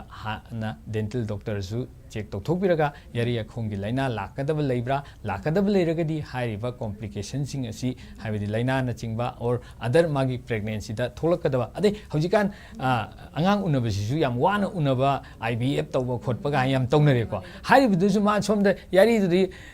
lok laudana yari akhong da phattana leiragadi masagi adu da thoiba e hobuduna maduri chatliba e dudi mai angang khawdu da su ngasai angang do prepare tawdoriba uterus to the inflammation tawlergadi adusu dum tainerak pasu yaiba aduna yari akhongi laina singbasi akhoi yam check tawthokpiraga phajana thamba mathau tai je thamjagi adu doctor akhoi mayam su yamna hangnariba akhoi toina scaling toragadi akhoi tumjhalai khotli haibasi concept se ke amuk chumage su habeta masi toina scaling tawbise thoidongna scaling haiba posi mayamna phajabagi wakhanda su oina chatpadagi toina scaling tawningbagi pot amsu leiba oibanara masi di kanu oire ado toina scaling tawbise ohendaba yai toina scaling taw oidragadi ngasagi thoidongna adugi kiningai lite kanaguma kwa se ngak leitana charba ngasi je scaling tawni hayeng kwa amuk chasalaga mu molhalani adudi ꯉꯁꯥꯏꯒꯤ ꯊꯥ ꯇꯔꯨꯛ ꯇꯔꯨꯛꯇ checkup ꯇꯧꯔꯒ ꯗꯔꯀꯥꯔ ꯑꯣꯏꯔꯒꯗꯤ scaling ꯍꯩꯒꯗ꯭ꯔꯥ ꯑꯩꯈꯣꯏꯒꯤ oral ꯄ꯭ꯔꯣꯐꯥꯏꯂꯦꯛꯁꯤꯁꯨ ꯍꯥꯏꯀꯣ ꯊꯥ ꯇꯔꯨꯛꯇ ꯑꯃꯨꯛ ꯌꯦꯡꯊꯣꯛꯑꯒ ꯇꯧꯒꯗꯕ ꯄꯣꯠꯇꯨꯅ ꯃꯥꯅ ꯊꯥ ꯑꯅꯤꯐꯥꯎ ꯐꯥꯗ꯭ꯔꯤꯉꯩꯗ ꯌꯥꯗꯣ ꯑꯃꯨꯛ ꯍꯥꯟꯅꯒꯤ ꯃꯐꯝꯗꯨꯗ ꯑꯃꯨꯛ ꯀ꯭ꯋꯥꯗꯣ ꯆꯥꯁꯤꯜꯂꯒ ꯄꯨꯁꯜꯂꯛꯑꯒꯗꯤ ꯑꯃꯨꯛꯀꯁꯨ ꯑꯩꯉꯣꯟꯗ ꯉꯁꯤ ꯁꯦꯡꯉꯝꯕꯗꯨꯅ ꯍꯌꯦꯡ ꯑꯩꯉꯣꯟꯗꯗꯤ ꯏꯀꯥꯏꯔꯦ ꯃꯥꯅ ꯅꯍꯥꯟꯗ ꯁꯦꯡꯈꯤꯗꯉꯥꯏ ꯑꯩ ꯑꯃꯨꯛ ꯃꯣꯠꯁꯜꯂꯦ ꯆꯪꯗꯉꯩ ꯑꯇꯣꯞꯄ ꯗꯣꯛꯇꯔ ꯑꯃꯗꯁꯨ ꯑꯃꯨꯛ ꯁꯦꯡꯉꯗꯤ ꯉꯥꯏꯍꯥꯛ ꯂꯩꯇꯅ ꯁꯨꯝ ꯇꯛꯈꯥꯏꯔꯗꯤ ꯑꯗꯨꯝ ꯉꯁꯥꯏꯒꯤ ꯇꯨꯝꯁꯤꯜꯂꯛꯄ ꯇꯥꯕꯅꯤ ꯑꯗꯨꯅ ꯏꯁꯥꯗ ꯂꯩꯔꯦ ꯃꯥ ꯆꯤꯟꯖꯥꯛ ꯁ꯭ꯀꯦꯂꯤꯡ ꯈꯛꯇꯅ ꯌꯥꯕ ꯅꯠꯇꯦ ꯉꯁꯥꯏ ꯆꯤꯟꯖꯥꯛ ꯆꯨꯝꯊꯣꯛꯄ ꯇꯥꯕꯅꯤ ꯀꯣ ꯆꯥꯔꯤꯕ ꯀ꯭ꯋꯥ ꯆꯤꯟꯖꯥꯛꯅꯆꯤꯡꯕ ꯆꯨꯍꯜꯂꯤꯕ ꯃꯣꯠꯍꯜꯂꯤꯕꯁꯤꯡꯗꯨ ꯀꯥꯈꯠꯇꯅꯕ ꯍꯣꯠꯅꯕꯤꯕ ꯑꯣꯔꯦꯜ ꯍꯥꯏꯖꯤꯟ ꯐꯖꯅ ꯇꯧꯕ ꯆꯤꯟꯖꯥꯛ ꯆꯨꯝꯊꯣꯛꯄꯤꯕꯅ ꯌꯥꯝ ꯃꯔꯨ ꯑꯣꯏ ꯁ꯭ꯀꯦꯂꯤꯡ ꯍꯥꯏꯗꯨꯗꯤ ꯗꯔꯀꯥꯔ ꯑꯣꯏꯔꯒ ꯇꯧꯕ ꯋꯥꯅꯤ ꯗꯔꯀꯥꯔ ꯑꯣꯏꯗ꯭ꯔꯗꯤ ꯑꯩꯈꯣꯏ ꯗꯣꯛꯇꯔꯅ ꯀꯩꯁꯨ ꯁ꯭ꯀꯦꯂꯤꯡ ꯇꯧꯗꯕ ꯌꯥꯗꯦ ꯍꯥꯏꯅ ꯐꯥꯔꯒ ꯑꯩꯈꯣꯏꯅ ꯇꯧꯒꯗꯕ ꯅꯠꯇꯦ ꯍꯥꯏꯖꯔꯤꯕ ꯑꯗꯨꯅ ꯁ꯭ꯀꯦꯂꯤꯡꯁꯦ ꯇꯣꯏꯅ ꯇꯧꯍꯟꯕꯤꯗꯅꯕꯗꯨꯗꯤ ꯄꯦꯁꯦꯟ ꯃꯁꯥꯗ ꯂꯩꯔꯦ ꯃꯁꯥꯗ ꯂꯩꯔꯦꯕ ꯌꯥꯝ ꯆꯨꯝꯕ ꯃꯐꯝꯅꯤ ꯗꯣꯛꯇꯔꯅ ꯊꯝꯕꯤꯔꯤꯁꯦ ꯑꯗꯨꯒ ꯃꯈꯥ ꯇꯥꯖꯔꯛꯄ ꯑꯣꯏꯅ ꯑꯩꯈꯣꯏꯒꯤ ꯁꯣꯔ ꯃꯅꯝ ꯃꯍꯥ ꯆꯦꯟꯕ ꯃꯇꯝ ꯑꯗꯒꯤ ꯁꯤ ꯁꯣꯔ ꯃꯅꯝ ꯃꯍꯥ ꯆꯦꯟꯕꯒ ꯌꯥꯔꯤ ꯌꯥꯈꯣꯡꯒ ꯅꯥꯕꯁꯤꯒ ꯃꯔꯤ ꯂꯩꯅꯕ ꯑꯣꯏꯒꯗꯧꯔꯤꯕ ꯍꯥꯏꯗꯤ ꯃꯅꯝ ꯅꯝꯕ ꯑꯩꯈꯣꯏꯒꯤ ꯃꯔꯛ ꯃꯔꯛꯇ ꯁꯨꯝ ꯊꯦꯡꯅꯖꯕ ꯍꯥꯏꯇꯥꯔꯦ ꯃꯁꯤ ꯌꯥꯝ ꯃꯔꯤ ꯂꯩꯅꯩ ꯑꯩ ꯍꯥꯏꯖꯒꯦ ꯃꯔꯝꯗꯤ ꯀꯩꯒꯤꯅꯣꯒ ꯑꯩꯅ ꯉꯁꯥꯏ ꯃꯍꯤꯛ ꯍꯥꯏꯅ ꯑꯃ ꯄꯟꯖꯈꯤꯕꯗꯣ ꯃꯍꯤꯛꯁꯤꯅ ꯉꯁꯥꯏꯒꯤ ꯑꯩꯈꯣꯏꯒꯤ ꯆꯥꯔꯤꯕ ꯆꯤꯟꯖꯥꯛꯁꯤꯡꯁꯦ ꯃꯣꯏꯅ ꯑꯩꯈꯣꯏ ꯄꯠꯊ ꯄꯨꯝꯊꯕ ꯍꯥꯏꯕ ꯃꯍꯤꯛꯁꯤꯅꯅꯤꯅ ꯄꯠꯊ ꯄꯨꯝꯊꯍꯟꯗꯣꯏꯁꯦ ꯑꯩꯈꯣꯏꯅ ꯆꯥꯔꯤꯕ ꯆꯤꯟꯖꯥꯛꯁꯤꯡꯁꯤꯒ ꯂꯩꯁꯟꯕꯅꯦ ꯑꯗꯒꯤ ꯉꯁꯥꯏꯒꯤ ꯃꯍꯤꯛꯁꯤꯡꯗꯨꯅꯒ ꯃꯥꯗꯨ ꯆꯥꯔꯒ ꯉꯁꯥꯏ ꯚꯣꯂꯦꯇꯥꯏꯜ ꯁꯜꯐꯔ ꯀꯝꯄꯥꯎꯟ VSC ꯍꯥꯏꯅꯩꯀꯣ ꯁꯤꯒꯨꯝꯂꯕ ꯀꯦꯃꯤꯀꯦꯜ ꯀꯝꯄꯥꯎꯟ ꯑꯃ ꯊꯣꯛꯍꯜꯂꯤ ꯃꯗꯨꯒꯤꯗꯤ ꯁꯜꯐꯔ ꯍꯥꯏꯁꯦ ꯑꯩꯈꯣই ꯌꯦꯔꯨꯝ ꯑꯄꯨꯝꯕ ꯃꯅꯝ ꯍꯥꯏꯁꯤꯅꯦꯕꯀꯣ ꯑꯗꯨꯅ ꯑꯗꯨꯒꯨꯝꯂꯕ ꯃꯌꯥꯝꯗꯨꯅ ꯃꯔꯝ ꯑꯣꯏꯔꯒ ꯌꯥꯔꯤ ꯌꯥꯈꯣꯡꯒꯤ ꯂꯩꯅꯥ ꯂꯩꯕ ꯍꯥꯏꯗꯤ ꯑꯩꯈꯣꯏꯒꯤ ꯄꯣꯠ ꯆꯥꯔꯦ ꯌꯥꯔꯛꯇ ꯆꯪꯉꯒ ꯂꯩꯕ ꯑꯗꯨ ꯑꯣꯏꯇꯥꯔꯕ ꯌꯥꯔꯤ ꯌꯥꯈꯣꯡꯗ ꯏ ꯊꯣꯛꯑꯕ ꯍꯥꯏꯔꯤꯕ ꯃꯤꯑꯣꯏꯗꯣ ꯃꯥ ꯑꯗꯨꯝ ꯁꯣꯔ ꯃꯅꯝ ꯅꯝꯕ ꯆꯦꯟꯕꯁꯦ ꯑꯗꯨꯝ ꯌꯥꯔꯤ ꯌꯥꯈꯣꯡ ꯂꯩꯅꯥ ꯂꯩꯕꯁꯦ ꯑꯗꯨꯝ ꯊꯣꯛꯀꯜꯂꯦ ꯍꯥꯏꯖꯔꯤꯕ ꯑꯗꯨꯅ ꯌꯥꯔꯤ ꯌꯥꯈꯣꯡ ꯂꯩꯅꯥꯗꯒꯤ ꯁꯣꯔ ꯃꯅꯝ ꯅꯝꯊꯤꯔꯛꯄ ꯌꯥꯏ ꯑꯗꯨ ꯅꯠꯇꯕꯤꯗ ꯑꯩꯈꯣꯏꯒꯤ ꯀꯅꯥꯒꯨꯝꯕ ꯌꯥ ꯇꯤꯟ ꯆꯥꯕ ꯍꯥꯏꯅ ꯌꯥ ꯍꯣꯔꯕ ꯌꯥ ꯍꯣꯔꯒꯁꯨ ꯑꯗꯨꯁꯨ ꯑꯗꯨꯝ ꯄꯣꯠꯁꯦ ꯐꯠꯇ ꯍꯥꯎꯊꯤꯁꯦ ꯑꯗꯨꯝ ꯆꯪꯉꯒ ꯇꯨꯡꯁꯤꯜꯂ ꯂꯩꯗꯣꯏꯅ ꯑꯗꯨꯒꯨꯝꯂꯕ ꯄꯦꯁꯦꯟꯗꯁꯨ ꯑꯩꯈꯣꯏ ꯁꯣꯔ ꯅꯝꯊꯤꯕ ꯌꯥꯏ ꯑꯗꯨꯅ ꯑꯌꯥꯝꯕ ꯑꯩꯈꯣꯏꯅ ꯅꯩꯅꯒꯗꯕꯁꯤ ꯑꯩꯈꯣꯏꯒꯤ ꯁꯣꯔ ꯅꯝꯊꯤꯕ ꯍꯥꯏꯕꯁꯤ ꯑꯍꯥꯟꯕꯗ ꯑꯩꯈꯣꯏꯅ ꯈꯟꯅꯒꯗꯕꯁꯤ ꯌꯥꯒꯤ ꯃꯔꯝꯗꯒꯤ ꯌꯥꯔꯤ ꯌꯥꯈꯣꯡ ꯌꯥ ꯑꯃꯁꯨꯡ ꯑꯩꯈꯣꯏ ꯂꯩꯗꯒꯁꯦ ꯑꯩꯈꯣꯏ ꯂꯩꯁꯦ ꯁꯦꯡꯗꯣꯛꯇꯕ ꯍꯥꯏꯇꯥꯔꯦ ꯂꯩꯁꯤꯁꯨ ꯑꯩꯈꯣꯏ ꯃꯇꯝ ꯑꯃꯗꯗꯤ ꯂꯩ ꯈꯦꯠꯄ ꯍꯥꯏꯅ ꯑꯃ ꯆꯠꯅꯔꯝꯃꯤꯀꯣ ꯃꯗꯨꯒꯤ ꯁꯦꯡꯗꯣꯛꯏꯁꯤ ꯃꯔꯝꯗꯤ ꯀꯩꯒꯤꯅꯣ ꯍꯥꯏꯔꯒ ꯉꯁꯥꯏ ꯂꯩꯁꯤꯗ ꯀꯣꯇꯤꯡ ꯍꯥꯏꯅ ꯑꯩꯈꯣꯏ ꯃꯍꯤꯛꯁꯤꯒꯤ ꯀꯣꯇꯤꯡ ꯑꯃ ꯀꯥꯈꯠꯂꯛꯑꯒꯗꯤ ꯃꯗꯨꯗꯒꯤꯁꯨ ꯁꯣꯔ ꯅꯝꯊꯤꯕ ꯌꯥꯏꯑꯕ ꯑꯗꯨꯅ ꯍꯥꯏꯔꯤꯕꯁꯤꯡꯁꯤ ꯇꯧꯗꯅꯕ ꯑꯩꯈꯣꯏꯅ ꯑꯣꯔꯦꯜ ꯍꯥꯏꯖꯤꯟ ꯍꯥꯏꯕꯁꯦ ꯐꯖꯅ ꯃꯦꯟꯇꯦꯟ ꯇꯧꯔꯒꯗꯤ ꯆꯤꯟ ꯌꯥꯗꯒꯤ ꯊꯣꯛꯄ ꯁꯣꯔ ꯅꯝꯊꯤꯕꯉꯩꯗꯤ ꯑꯩꯈꯣꯏ ꯍꯥꯏꯔꯤꯕ ꯑꯣꯔꯦꯜ ꯍꯥꯏꯖꯤꯟꯁꯦ ꯐꯖꯅ ꯃꯦꯟꯇꯦꯟ ꯇꯧꯗꯅ ꯑꯗꯨꯒ ꯌꯥꯔꯤ ꯌꯥꯈꯣꯡꯒꯤ ꯂꯩꯅꯥ ꯂꯩꯔꯕ ꯌꯥꯔꯤ ꯌꯥꯈꯣꯡꯒꯤ ꯂꯩꯅꯥꯗꯨ ꯇ꯭ꯔꯤꯠꯃꯦꯟ ꯇꯧꯊꯣꯛꯄꯤꯕ ꯌꯥ ꯍꯣꯕ ꯂꯩꯔꯕ ꯌꯥ ꯍꯣꯕꯗꯨ ꯃꯦꯟꯁꯤꯟꯕꯤꯔꯣ ꯑꯗꯨꯑꯣꯏꯗꯤ ꯁꯣꯔ ꯅꯝꯊꯤꯕꯁꯦ ꯑꯗꯨꯝ ꯉꯥꯛꯊꯣꯛꯄ ꯉꯝꯒꯅꯤ ꯍꯥꯏꯅ ꯊꯝꯖꯒꯦ ꯑꯣꯀꯦ ꯑꯗꯨꯒ ꯗꯣꯛꯇꯔ ꯑꯩꯈꯣꯏꯒꯤ ꯀꯩꯒꯨꯝꯕ ꯀꯅꯥꯒꯨꯝꯕ ꯃꯤꯑꯣꯏ ꯑꯃꯅ ꯑꯩꯈꯣꯏꯁꯦ ꯌꯥꯁꯦ ꯁꯠꯇꯣꯛꯈ꯭ꯔꯕ ꯃꯇꯨꯡꯗ ꯀꯣꯟꯅ ꯑꯥꯔꯇꯤꯐꯤஷꯤꯌꯦꯜ ꯑꯃ ꯍꯥꯞꯀꯦꯅ ꯈꯜꯂꯕꯒꯗꯤ ꯑꯩ ꯃꯁꯤ ꯀꯃꯥꯏꯅ ꯀꯔꯝ ꯀꯥꯟꯗ ꯍꯥꯞꯀꯅꯤ ꯀꯌꯥꯝ ꯀꯨꯏꯅ ꯂꯩꯔ ꯍꯥꯞꯀꯗꯕꯅꯣ ꯍꯥꯏꯕꯁꯨ ꯑꯃꯨꯛꯇꯪ ꯊꯝꯕꯤꯌꯨ ꯁꯠꯇꯣꯛꯈ꯭ꯔꯕ ꯃꯇꯨꯡꯗ ꯍꯥꯞꯄ ꯌꯥ ꯍꯥꯏꯕꯁꯤ ꯃꯁꯤ ꯍꯥꯏꯗꯤ ꯌꯥꯔꯤ ꯌꯥꯈꯣꯡ ꯅꯥꯔꯕ ꯍꯥꯏꯗꯤ ꯅꯥꯔꯕ ꯑꯣꯜꯔꯦꯗꯤ ꯅꯥꯔꯕ ꯃꯗꯨꯒꯤ ꯃꯇꯥꯡꯁꯤꯗ ꯑꯩ ꯊꯝꯖꯒꯦ ꯍꯧꯖꯤꯛ ꯌꯥ ꯍꯥꯞꯄꯒꯤ ꯃꯇꯥꯡꯁꯤꯗ ꯑꯩꯈꯣꯏꯅ ꯈꯟꯅꯕ ꯌꯥꯕꯁꯤ ꯑꯅꯤ ꯊꯣꯛꯅ ꯈꯟꯅꯕ ꯌꯥꯏ ꯐꯤꯛꯁ ꯍꯥꯏꯕ ꯑꯃ ꯔꯤꯃꯨꯚꯦꯕꯜ ꯍꯥꯏꯕ ꯑꯃ ꯃꯌꯥꯝꯅ ꯍꯥꯟꯅ ꯑꯩꯈꯣꯏꯅ ꯀꯟꯚꯦꯟꯁꯅꯦꯜꯂꯤ ꯃꯃꯥꯡꯗ ꯊꯥꯏꯅꯒꯤ ꯈꯪꯅꯔꯝꯃꯤꯁꯤꯗꯤ ꯑꯩꯈꯣꯏꯒꯤ ꯂꯧꯊꯣꯛ ꯂꯧꯁꯤꯟ ꯌꯥꯕ ꯑꯩꯈꯣꯏ ꯄ꯭ꯂꯦꯠ ꯑꯃ ꯌꯥꯎꯔꯒ ꯑꯍꯟꯁꯤꯡꯅ ꯍꯦꯛ ꯂꯧꯊꯣꯛꯑꯒ ꯆꯥꯝꯊꯣꯛꯑꯒ ꯑꯃꯨꯛ ꯃꯥꯒꯤ ꯗꯔꯀꯥꯔꯗꯨ ꯑꯣꯏꯔ ꯍꯥꯞꯆꯤꯟꯕ ꯑꯗꯨꯅꯦꯕꯀꯣ ꯑꯗꯣ ꯍꯧꯖꯤꯛꯇꯤ ꯐꯤꯛꯁ ꯀꯥꯏꯅꯁꯨ ꯊꯣꯛꯂꯛꯑꯦ ꯍꯥꯏꯖꯔꯤꯕ ꯑꯗꯨꯅ ꯉꯁꯥꯏꯒꯤ ꯗꯔꯀꯥꯔ ꯑꯣꯏꯕꯒꯤ ꯃꯇꯨꯡ ꯏꯟꯅ ꯍꯣꯏ ꯌꯥꯃꯥꯡꯒ ꯑꯣꯏꯔꯗꯤ ꯃꯤꯗꯨꯅ ꯌꯥꯃꯥꯡꯗꯣ ꯍꯦꯛ ꯉꯁꯤ ꯁꯠꯂꯒ ꯉꯁꯤ ꯌꯥꯎꯗꯅ ꯆꯠꯈꯤꯕꯗꯤ ꯅꯨꯡꯉꯥꯏꯇꯕꯅꯤ나 immediate danger ꯍꯥꯏꯅ ꯉꯁꯥꯏ ꯂꯧꯊꯣꯛ ꯂꯧꯁꯤꯟꯗꯁꯨ ꯉꯁꯥꯏꯒꯤ ꯂꯧꯊꯣꯛꯈꯤꯕ ꯅꯨꯃꯤꯠꯇꯨꯗ ꯍꯥꯞꯄꯒꯤ ꯌꯥꯕꯒꯤ ꯈꯨꯗꯣꯡꯆꯥꯕꯕꯨꯗꯤ ꯑꯗꯨꯝ ꯂꯩꯔꯦ ꯍꯥꯏꯖꯔꯤꯕ ꯇꯧꯕꯗꯗꯤ ꯍꯥꯏꯔꯤꯕ ꯍꯥꯞꯄ ꯈꯨꯍꯥꯞꯇꯨ ꯑꯃꯨꯛ ꯍꯟꯅ ꯑꯃꯨꯛ ꯔꯤꯚ꯭ꯌꯨ ꯇꯧꯔꯒ ꯃꯥꯅ ꯀꯣꯝꯃꯛꯄ ꯈꯣꯠꯂꯛꯄ ꯍꯥꯏꯗꯤ ꯈꯨꯗꯛꯇ ꯍꯥꯞꯆꯤꯟꯈꯤꯕꯅꯤꯅꯀꯣ ꯑꯗꯨꯒꯨꯝꯕ ꯂꯩꯕꯅꯤꯅ ꯑꯃꯨꯛ ꯍꯌꯦꯡ ꯑꯣꯏꯁꯤꯜꯂꯕ ꯃꯇꯨꯡꯗ ꯑꯃꯨꯛ ꯍꯥꯞꯄꯤꯕ ꯗꯦꯟꯆꯔꯗꯨ ꯁꯤꯟꯗꯣꯛꯄ ꯍꯥꯏꯗꯤ ꯂꯧꯊꯣꯛ ꯂꯧꯁꯤꯟꯗꯅꯤꯀꯣ ꯍꯥꯏꯖꯔꯤꯁꯦ ꯑꯗꯨ ꯅꯠꯇꯕ ꯍꯧꯖꯤꯛꯀꯥꯟꯗꯤ ꯏꯝꯄ꯭ꯂꯥꯟ ꯗꯦꯟꯇꯤꯁꯇ꯭ꯔꯤ ꯀꯥꯏꯅ ꯃꯅꯨꯡꯗ ꯁ꯭ꯀ꯭ꯔꯨ ꯂꯩꯁꯜꯂꯒ ꯍꯥꯞꯄ ꯐꯤꯛꯁ ꯑꯣꯏꯕ ꯂꯩꯖꯔꯦ ꯍꯥꯏꯖꯔꯤꯕ ꯑꯗꯨꯝꯕꯗꯨꯁꯨ ꯌꯥ ꯁꯠꯄ ꯅꯨꯃꯤꯠꯁꯤꯅ ꯉꯁꯥꯏꯒꯤ ꯌꯥ ꯍꯥꯞꯀꯗꯧꯔꯤꯕ ꯁ꯭ꯀ꯭ꯔꯨ ꯃꯔꯨ ꯑꯣꯏꯒꯗꯧꯔꯤꯕ ꯃꯔꯨ ꯍꯥꯏꯗꯤ ꯌꯥꯒꯤ ꯃꯔꯨ ꯔꯨꯠ ꯍꯥꯏꯕꯗꯣ ꯑꯗꯨꯒꯤ ꯃꯍꯨꯠ ꯁꯤꯟꯒꯗꯧꯔꯤꯕ ꯁ꯭ꯀ꯭ꯔꯨꯁꯦ ꯅꯨꯃꯤꯠꯇꯨꯗ ꯌꯥ ꯁꯠꯄ ꯅꯨꯃꯤꯠꯇ ꯑꯗꯨꯝ ꯍꯥꯞꯄ ꯌꯥꯕꯒꯤ ꯈꯨꯗꯣꯡꯆꯥꯕꯒꯁꯨ ꯑꯗꯨꯝ ꯂꯩꯅꯔꯛꯑꯦ ꯑꯗꯨꯅ ꯌꯥ ꯍꯥꯞꯄꯒꯤ ꯁꯤ ꯉꯁꯥꯏꯒꯤ ꯄꯦꯁꯦꯟꯒꯤ मागी कंडीशन अदगी अखोइना एवालुएट तौरगा मागी दरकार हाइबदी आइदी यामांगनी आइदी हयेंग लुहोंगबम यावदोरी यामांगजे हुजी सतो हयेंग लुहोंगदे यावंगमरोय अदगी करिगुबो उपाय अम तौबियो हारगदी मागी दमक्तदी अखोइना यारगदी हारिबा यादो इमीडिएट डेंजर हाइना खुदक्ता अदुम हापा याबा कंडीशन लेरमगदी अदुजु हापति हाबे अदुबो प्रिफरेबली अखोइना तौबसे हीलिंग हाइबदी यारी याखोंदो ओइसलगा हापसिनदी हेना फैयजिमा थमजगे अदुबो इमीडिएट हाइबा पोट अमसु फिक्स पु ओइरो अदगी रिमूवेबल पु ओइरो टेक्नोलॉजी ना वांखलकपना अदुम फिक्स तसु इमीडिएट ओइना सत्प नुमितुदा अदुम हौबा हापगी प्रोसेस हौबा अदुम मसु लैरे हाइजब तारे अदु डॉक्टर अखोगी हुजिक हुजिक लैबा रिम्स दा करिकी फैसिलिटी गिदी कई लैबिरके फैसिलिटी जे अखोय आमा अदुम रिम्स दा हाइरिबा फैसिलिटी ममन होंगो ममनदा अखोय अदुम यामना हाइदी खरा खोय एडवांस ओइबा अखोय फिक्स का तौबगी सिमदी अखोय हुजिक मक्कीदी ओइना अखोय वाइटली लेजदे अदुबु अतै अतै अखोय स्केलिंग तौबा या मेनबा मयामना रेगुलरली रुटीनली तौनरिबा या हापदा रिमूवेबल गस्ती याम होंगो ममनदा अखोय केनो रिम्स दा याम नुआइना अदुम खुदोंचाबा पीजरेबा होय तौबदबु अखोयसिना पेशेंट याम लाकपनिना खतंग अपॉइंटमेंट की मयामदा हाबेदी नुमितु लागे नुमितु दिदी तौबगी खतंग खुदोंचादब लै अपॉइंटमेंट दो फजन लौबियु अपॉइंटमेंट मतम चाना थारिदो लाकपियु अदुगा हारिबा ट्रीटमेंट सिंसे अहोंगदा याम नुआइना ट्रीटमेंट लौबिरगा केनो अफबा हक्चांग थमनबा होनजे हैना स्वाइन थमजगे चुमो वाफमनी अदो हुजिक मतंग चारिङै सिदा खोगी हुजिक लैरिबा खोगी ओपीडी की टाइमिंग जु हाइफेट हाइबिरम खोगी व्यूअर्स सिदा हेना खोंग चाबु नुङाइना हुजिक ओइनदी अखोय डेंटल कॉलेज रिम्स की ओइनदी खोय पुंग 9 सिदा टिकेट से दुम थारे अदे पुंग 9 दगी टिकेट थाबगा खोगी क्लिनिकल खोगी केनो डिपार्टमेंट सिंजे दुम पुंग 9 दगी हौरे अदे पुंग अमदा खोय लोसनजै अदो केनो की विंटर टाइमिंग दना खोय पुंग 9 मखाइ दगी खोय स्टार्ट तौरगा पुंग अमा मखाइ बाव दुमाय औजिति समर टाइमिंग ओइना पुंग 9 दा अदो यहौंगलगा ngन लेंबिरो अदो ngaligai phare हाबगी वाखलोने याम नुङाइजे डॉक्टर दु मखा ताजरखुना डॉक्टर खोगी ममांग दु साइपेट पबिग्रे डॉक्टर ना खोगी यारी याखोंगी मचु हाइतारे यामना हेल्दी ओइबा गम हाइतारे सिगी मचु से कमाइना तौबनो नत्रगा याम थिना सोक्चलागा ना कर्म मचु ओइबगे मसी यारी याखोंगी मचु जे कोइना पेल ping haiku pail हाइदी कितंग the nganglei ngang akhoi kari haidoi maitai ron nganglei na ba haigadra the pel ping hai pink haibido pink machu ni pel adra kitang thok pa haigada aduni yamana adubu kari gu matam da akhoi gi laina narak padadi ngangak pa haiduna i hobadi ngangba na ma ujagare ko adu leigare adu natabada akhoi gi kari haitare amuba kaba aduna melanin akhoi melanin pigment hai khangnei ko akhoi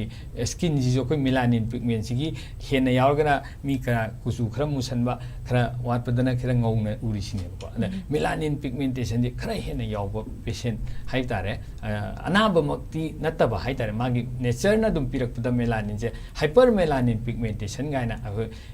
के हाइतारे यारी मुबा उबिरमगनी कनागुमा कुसुदी ममाइदि ngorga हे नोंगलकपदि यारी दो खरा मुरब ताबा हाइतारे अदा फजतुदी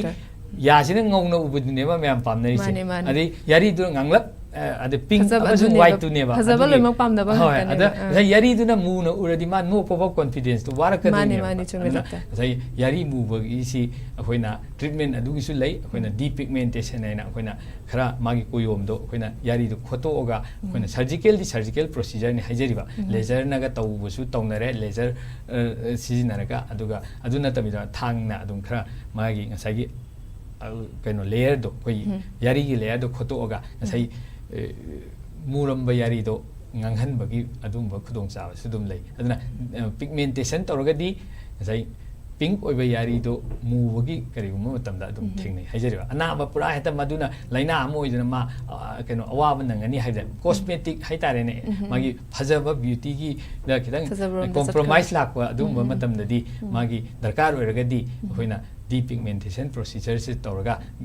akoi aesthetic enhancement haitare hojikani aesthetic aiba cosmetic yam chana rakpani aduguma darkar oibi matungna yari se pink ohenbagi aduguma procedure dum leje haijat tare doctor हुजिक मरी लेना होकी गमी स्माइल कांगा लेबे सिजि हुजिक दुगा मरी लेना बो ओइगदोरिब्रा गमी स्माइल हासी होय मरम क्याम ले होय यारे यासी होयना हरकपो मतमदा होय यासी यारी फाउदो हरकदोइनि को अदा यासी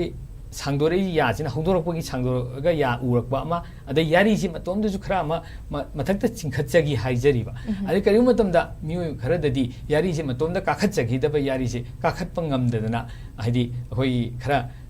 졸업나 레이바 하이타레 아두이테 졸업나 레디 야리도 헤나 녹록보다주 야리 우바 아두구마 마탐다 코이나 모이도 야리나 마라모가 미스마일 하이나 코이나 톨레 하이타레 아두나 아두금르디 코이나 야리도 코이나 탕 타라가 기당 아헨바 야리도 깍탈라가 사기 감기 레벨도 하디 야리기 레벨도 기당 깍칼라가 미스마일가도 도마인 트리트먼트 오고 야이 아두 미스마일 코딩마 코이 야리 아헨바나 오이더블 레이 마기 마마기 사루 아코기 skeletal problem 하이타레 코 아코기 만ung도 야우리바 사루지주 헤나 기당 마망놈도 기당 쫀다락바 하이가다 아두금라바 마탐다디 아코이 야리 깍부 깍ත나수 야락테 아더디 अतोपा ट्रीटमेंट कोई सर्जिकल हेना सरुगुम कितंग यारुकदबा अदे नत्रगना कोई याजिजु ऑर्थोडोंटिक एना कोई या अलाइनमेंट सेम कांगु अमसु लेजरी हाइजरीबा अदुगुमलबा कांगु क तानरगा कोई पुन्न वर्क तौमिनरगा हाइरिबा यारी यामना उबा हाइबा तारिको अदुगुमलबा ट्रीटमेंट गदसु तौबो या सिगी ट्रीटमेंट न क्याम कुइना चंगबा ट्रीटमेंट मसी ट्रीटमेंट जे खरदी कुइना चंगनी हाबिदि मोइसे हाना की मत कुत चंगदरना होय चही ज चंगकपसु याय हाबिदि मदुगुमबा मतमदा हाइदि सरुगी पोतो यावरागदि जै तरा फाबिगदु यावरागदि चहीदा चंगकदुनिको मयाम उबिरमनि मयाम अमा फजना ब्रेसेस फाबगसु दरकार ओरप याय हेबा अदुना डायग्नोसिस अमा याम चंगे मसिगी यारी उरिबसि तसेंगना मा यारी हेनबनरा मागी मनुंगी सरुगी प्रॉब्लम लेबराना हाइबा येंगागा करिगुंबा सरुगी प्रॉब्लम लेरमगदि सगी सरु हाइदि ngasai सरु आइना हाइजे ग्रोथ ngasai ग्रोथ हेना लेगिबा हेना 상도록보고마 오르게디 아두기수 매니지먼트 दरकार ओरप मतमदे अखोई टीम वर्क ओइना अममु संगकपा हाइतरे अदुमाइ अदुना चहीरोमदगा संगकपसु याय अदुदि अदुगा सागी यारी खतन ओइबो ओरगदि थोइदोंना चही चंगरोय मागी सर्जिकल प्रोसीजर फिक्स तौरगा यारी दुका आगा दुम माई यारी दु खर चिखरगदि हाना अना हेना याद ngasai angouba saruk yagi saruk to uba helani yari du kakhat karani adu nopda ma fajarani adu diagnosis amadi yamna yam kuina changba diagnosis nade kuina changba khangdokna ba si karai di thuinoi dum yam darkar oi hana history hana khangdokadabani habdi mafam dani thambi ase examination na chingba adu doctor makhata jarak poina khogi हारिबा खोगी periodontal disease हाइबसी खोगी सिगी लाइना से खोगी खोगी लौनागनबा लाइना ओइगदौरिब्रा नत्रगा लौनागनबो ओइदौरिब्रा थम्बि मसिगी से लौनागनबा हाइना असगी हाइबसी मसि जे होय महिकना थोकपनिना समना हायगा खोगी ट्रांसमिशन जे खरा अदुम नै को हाबिदि ममाना मचा जे नुंसिरिनेना खोगी चारिबा माना पोतो खोई साइरगे इनबगा हाइबा दुमबगी लेदनको अदुगुमलबदा सै महिकनिना मोइसे दुम महिक अजिति ट्रांसफर तौनबा याबनिना अदुगुमबा मोंगददि हाइदि अद चिन चिन कांटेक्ट लेबा अदुगुमबदा ओइबे वानि अदुनतना हेता सुमाइना कोविड तौना खोइना सोर होनबदगा चटलगा अमदुदा लौवी हाइबगुमबा अदुमबदि थोइदोंना लौनबा नते सैगी सै नुंसिरिने ने हाइजरिबा ममानागा साइर पोट इन बखोटपा अदुमदा महिकतो अदुमदा यावरगा अदुदा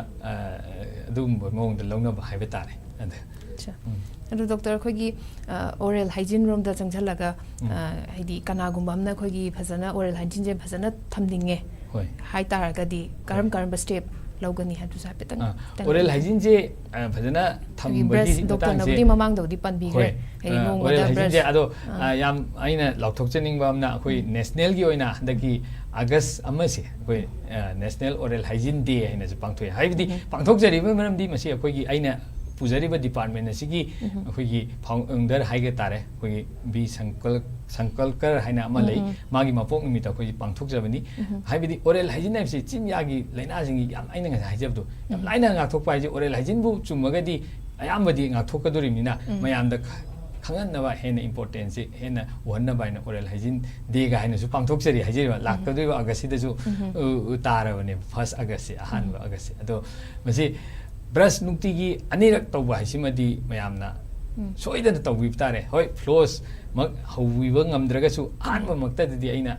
इमुंग अमदा लेरिबा मियोय खुदिमा हे आई इसादी तीन याम चागली मा खतदा ए बिमुंगो बेमा नंग ब्रश तौ तौ हाइबि बनता आई इसा मपा ओरिबा ममा ओरिबा मबु बो ओरिबा मयामसु मानना नोंमुगी अनीरक ब्रश तौबसिमदी अखोई हिदाक दोस सुदना चारगदी ngasai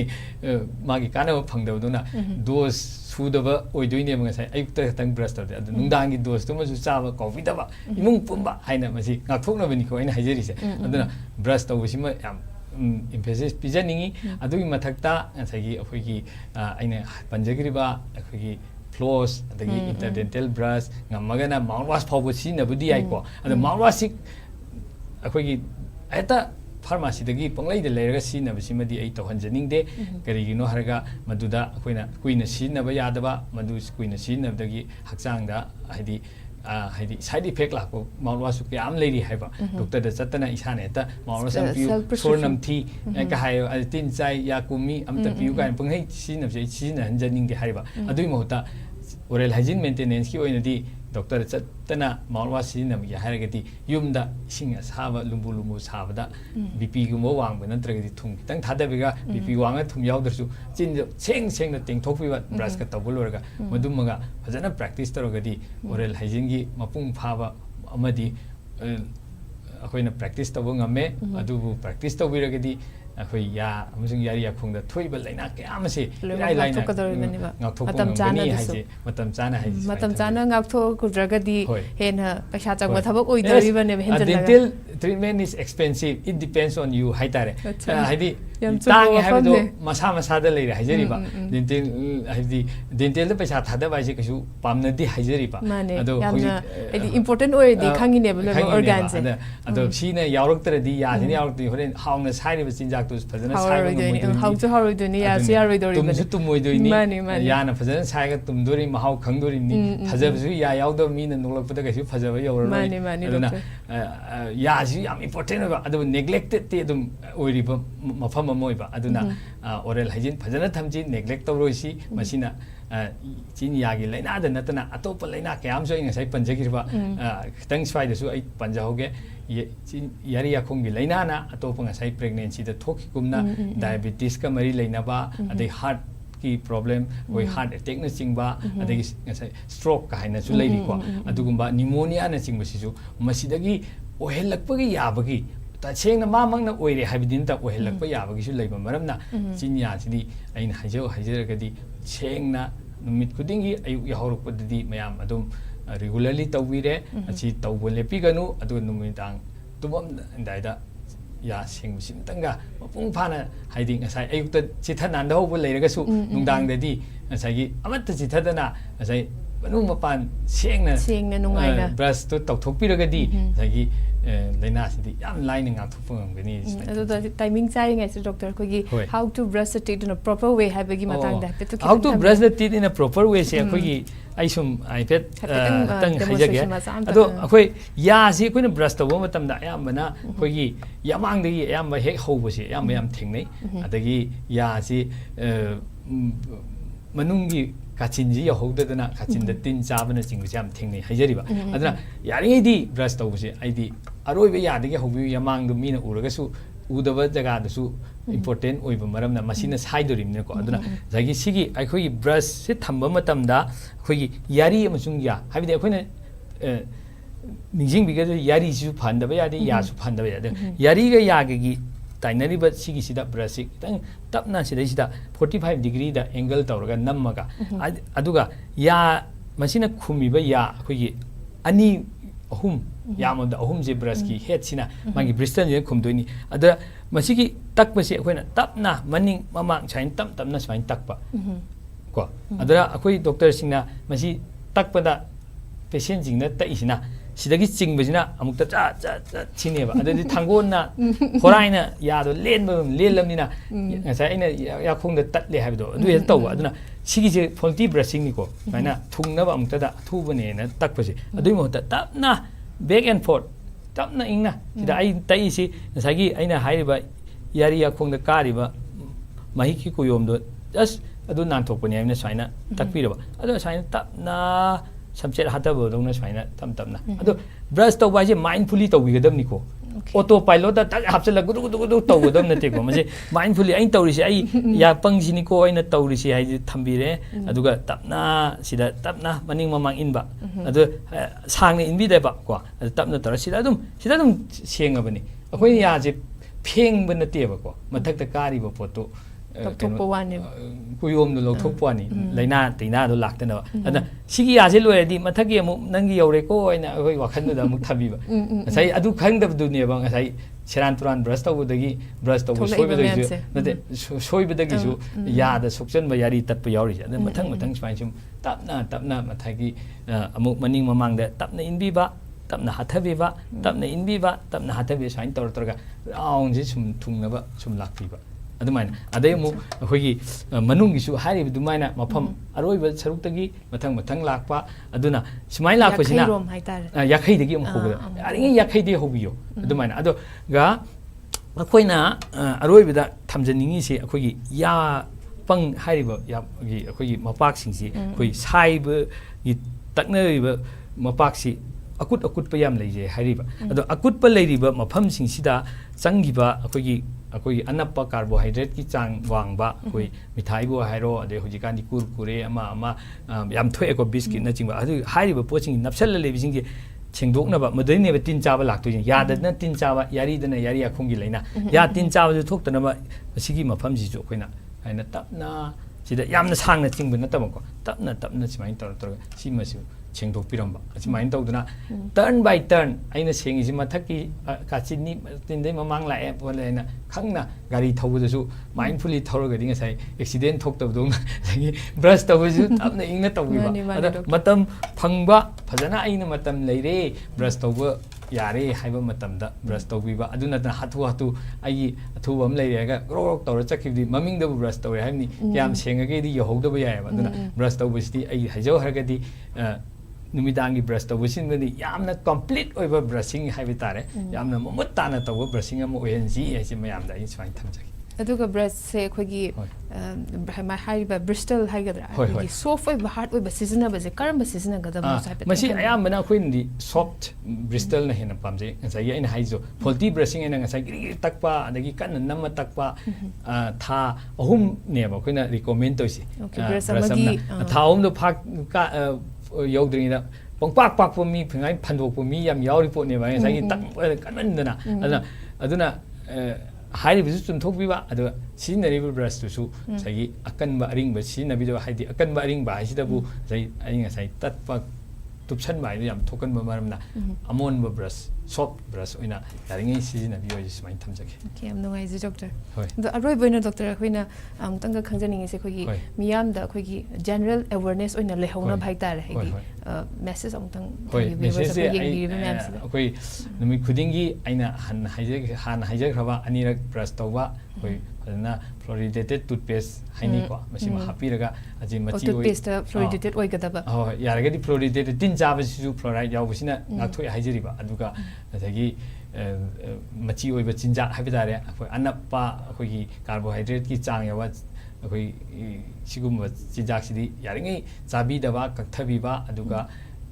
doctor dental doctor da toina natrasu tha taruk ta amukta oina di check up chatpidana chinyagi laina dagi ngakthokna khona ji aina sumaina message thamjagi yam nungai ji doctor hegi nongmada brush se anirak tawbiba adagi flossing phajana tawbiba nongmada amuktang tawrdi dum flossing jimadi nongmada amurtang angna yare adu darkar orgadi ngasagi magi aina haijabado anirak tawba haidudi maina yarakta kenom changi yam nuaitare haidana yarakta changi ba photo lokthokning bana maram orga nungdin talakda tawbuduna wari am oigera aduna taradi changira changoigera nungdangda amuktang flossing je tawbiragadi yarakta leiriba yathina maram orga tholokada yarakta tholokada laina do ngaching thokpada haidi ngasagi brush normal akoina mayam tawnari brush sidi yarakta di changba magi bristol je yoksan bangam deba ado yarakta di kanana singdok toino orga ngasagi tight oina lebe yaraktana sagi floss haiba langdu sinabiro yarak lanthoba mioi singidana sai aina brush ama interdental brush yarak ki brush haiba macha do adugi dona sinabiro ado yarak simasu kawbidana sengdokpiu ngamagadi haisin tanga I thamjagi ꯑꯗꯨꯒ ꯀꯩꯅꯣꯝꯒꯁꯨ ꯍꯪꯖꯧꯒꯦ ꯍꯣꯏ. ꯑꯩꯈꯣꯏꯒꯤ ꯀꯩꯒꯨꯝꯕ ꯌꯥꯔꯤ ꯌꯥꯈꯣꯡꯁꯦ ꯑꯩꯈꯣꯏꯒꯤ already ꯅꯥꯈ꯭ꯔꯕ ꯃꯐꯝꯁꯦ ꯍꯣꯏ. ꯑꯃꯨꯛ ꯍꯦꯟꯅ ꯍꯥꯏꯗꯤ ꯅꯥꯈ꯭ꯔꯕ ꯐꯈ꯭ꯔꯕ ꯃꯇꯨꯡꯗ ꯑꯃꯨꯛꯀ ꯍꯟꯅ ꯅꯥꯔꯛꯄꯒꯤ ꯆꯥꯟꯁꯦꯁꯀꯗꯤ ꯂꯩꯕ꯭ꯔꯥ? ꯊꯝꯕꯤꯌꯨ. ꯑꯗꯨꯗꯤ ꯁꯣꯏꯗ꯭ꯔꯕꯅꯤ ꯑꯗꯨꯅ ꯑꯗꯨꯒꯤ ꯑꯩꯈꯣꯏꯅ ꯉꯁꯥꯏ ꯔꯤꯛꯁ ꯐꯦꯛꯇꯔ ꯍꯥꯏꯕ ꯑꯗꯨꯃꯥꯏꯅꯀꯣ ꯌꯥꯔꯤ ꯌꯥꯈꯣꯡꯒꯤ ꯅꯥꯒꯕ ꯑꯅꯥꯕ ꯍꯥꯏꯁꯤꯗꯤ ꯃꯁꯥꯅ ꯑꯗꯨꯝ ꯈꯪꯖꯅ ꯑꯩꯗꯤ ꯁꯨꯝꯕ ꯑꯅꯥꯕ ꯑꯃ ꯂꯩꯈꯤꯕꯅꯤꯅ ꯑꯩꯁꯦ ꯆꯦꯛꯁꯤꯜꯍꯧꯗꯕ ꯌꯥꯗ꯭ꯔꯦ ꯑꯗꯨꯅ ꯇꯨꯡꯗꯁꯨ ꯑꯣꯔꯦꯜ ꯍꯥꯏꯖꯤꯟ ꯃꯦꯟꯇꯦꯟ ꯇꯧꯕ ꯗꯥꯛꯇꯔꯅ ꯍꯥꯏꯔꯤꯕ ꯗꯣꯛꯇꯔꯅ ꯆꯦꯛꯑꯞ ꯆꯠꯂꯨ ꯍꯥꯏꯗꯤ ꯅꯥꯕꯗꯨꯒꯤꯅ ꯃꯥꯅ ꯁꯤꯚꯤꯌꯔ ꯑꯣꯏꯅ ꯂꯥꯛꯕꯗꯨꯅ ꯊꯥ 3 ꯍꯥꯏꯔꯛꯇꯕ ꯌꯥꯏ ꯗꯣꯛꯇꯔꯅ ꯊꯥ 3 ꯅꯪ ꯆꯦꯛꯑꯞ ꯂꯥꯛꯎ ꯍꯥꯏꯔꯛꯄ ꯌꯥꯏ ꯑꯗꯨꯒꯨꯝꯂꯕ ꯆꯦꯛꯑꯞꯅꯆꯤꯡꯕ ꯃꯥꯅ ꯆꯦꯛꯁꯤꯟ ꯊꯧꯔꯥꯡ ꯂꯧꯒꯗꯕꯁꯤꯡꯗꯣ ꯐꯖꯅ ꯏꯟꯕ ꯑꯃ ꯆꯪꯉꯤ ꯃꯔꯝꯗꯤ ꯅꯥꯈ꯭ꯔꯕ ꯃꯤꯑꯣꯏꯗꯣ ꯑꯗꯨꯝ ꯃꯥꯒꯤꯁꯨ ꯑꯗꯨꯝ ꯖꯦꯅꯦꯇꯤꯛꯅꯕꯨ ꯑꯣꯏꯔꯦ ꯑꯗꯒꯤ ꯃꯥꯒꯤ ꯂꯩꯔꯤꯕ ꯃꯍꯤꯛ ꯃꯇꯥꯏꯁꯤꯡꯗꯣ ꯑꯩꯈꯣꯏꯅ ꯁꯦꯡꯗꯣꯛꯍꯧꯗ꯭ꯔꯒꯗꯤ ꯃꯥꯏ ꯃꯆꯤꯟꯗ ꯃꯍꯤꯛꯁꯦ ꯑꯩꯈꯣꯏ ꯈꯔ ꯍꯦꯟꯅ ꯅꯥꯒꯟꯕ ꯃꯍꯤꯛ ꯌꯥꯎꯕ ꯇꯣꯏꯅ ꯌꯥꯎꯒꯟꯕ ꯃꯤꯑꯣꯏ ꯑꯃ ꯑꯣꯏꯔꯝꯃꯒꯗꯤ ꯃꯥꯗꯤ ꯅꯥꯕꯒꯤ ꯆꯥꯟꯁꯁꯨ ꯑꯗꯨꯝ ꯂꯩꯔꯕꯅꯦꯕ ꯑꯗꯩ ꯃꯥꯒꯤ ꯃꯅꯨꯡꯗꯁꯨ ꯍꯣꯁ ꯍꯥꯏꯅ ꯑꯩꯈꯣꯏ ꯃꯤꯑꯣꯏꯕꯒꯤ ꯑꯩꯈꯣꯏ ꯍꯛꯆꯥꯡꯒꯤ ꯔꯦꯁꯄꯣꯟꯁ ꯍꯣꯁ ꯔꯦꯁꯄꯣꯟꯁ ꯀꯧꯏꯀꯣ ꯍꯥꯏꯗꯤ ꯃꯤ ꯃꯥꯅ ꯕ꯭ꯔꯁ ꯌꯥꯝ ꯇꯧꯗ꯭ꯔꯒꯁꯨ ꯃꯥꯗꯗꯤ ꯊꯣꯏꯗꯣꯛꯅ ꯅꯥꯔꯝꯗꯕ ꯌꯥꯏ ꯀꯅꯥꯒꯨꯝꯕ ꯑꯃꯗꯤ ꯑꯩꯗꯤ ꯕ꯭ꯔꯁ ꯑꯅꯤꯔꯛ ꯇꯧꯖꯩ ꯄꯣꯠꯅꯤ ꯑꯩꯉꯣꯟꯗꯗꯤ ꯈꯔ ꯑꯃꯨꯛ ꯅꯥꯏꯅꯤ ꯍꯥꯏꯔꯤꯁꯤ ꯃꯥꯒꯤ ꯍꯣꯁ ꯃꯥꯒꯤ ꯃꯅꯨꯡꯗ ꯅꯨꯡꯁꯤꯠꯇꯣ ꯃꯥꯒꯤ ꯃꯥꯟꯅꯗꯕ ꯑꯃꯅꯁꯨ ꯑꯣꯏꯔꯝꯕ ꯌꯥꯏꯕ ꯑꯗꯨꯒꯨꯝꯕ ꯃꯤꯗꯨꯗꯤ ꯑꯃꯨꯛ ꯍꯦꯟꯅ ꯆꯦꯛꯁꯤꯟ ꯊꯧꯔꯥꯡꯁꯤ ꯂꯧꯔꯒ ꯗꯣꯛꯇꯔꯅ ꯆꯤꯡꯕꯗ ꯆꯦꯛꯑꯞ ꯆꯠꯄꯅꯆꯤꯡꯕꯁꯦ ꯌꯥꯝ ꯐꯖꯅ ꯇꯧꯕꯤꯒꯗꯕꯅꯤ ꯑꯃꯨꯛ ꯌꯦꯡꯈ꯭ꯔꯦ ꯂꯥꯏꯌꯦꯡꯈ꯭ꯔꯦ ꯗꯥꯛꯇꯔꯗ ꯐꯖꯅ ꯌꯦꯡꯈ꯭ꯔꯦ ꯃꯥ ꯏꯊꯣꯛꯑꯝꯕꯗꯣ ꯊꯣꯛꯈꯤꯗ꯭ꯔꯦ ꯍꯥꯏꯅ ꯏꯔꯥꯏ ꯂꯥꯏꯊꯣꯛꯑꯒ ꯑꯃꯨꯛ ꯍꯟꯅ ꯃꯥꯒꯤ ꯅꯣꯔꯃꯦꯜ ꯊꯥꯏꯅꯒꯤ ꯃꯑꯣꯡꯗꯣ ꯍꯟꯖꯤꯜꯂꯛꯑꯒꯗꯤ ꯍꯌꯦꯡ ꯅꯣꯡꯃ ꯃꯇꯥꯡ ꯆꯥꯕ ꯑꯃꯗ ꯑꯃꯨꯛ ꯍꯟꯅ ꯐꯣꯒꯥꯏꯔꯛꯄꯁꯨ ꯑꯗꯨꯝ ꯌꯥꯏ ꯍꯥꯏꯁꯤ ꯁꯨꯃꯥꯏꯅ ꯊꯝꯖꯩ ꯆꯥꯟꯁꯦꯁ ꯂꯩꯔꯤꯕ ꯑꯗꯨ ꯇꯝꯕ ꯉꯝꯗꯦꯕ ꯇꯝꯕ ꯉꯝꯗꯦ ꯑꯗꯨꯅ ꯆꯥꯕ ꯊꯛꯄꯗꯗꯤ ꯀꯩꯁꯨ ꯑꯩꯈꯣꯏꯒꯤ ꯆꯤꯟꯖꯥꯛꯀꯨꯝꯕꯗꯗꯤ ꯀꯩꯁꯨ ꯂꯩꯇꯕ꯭ꯔꯥ? ꯆꯤꯟꯖꯥꯛꯁꯦ ꯑꯩꯈꯣꯏ ꯌꯥꯔꯤꯈꯣꯡꯒꯤ ꯑꯣꯏꯅꯗꯤ ꯑꯩꯈꯣꯏꯒꯤ ꯑꯗꯨꯝ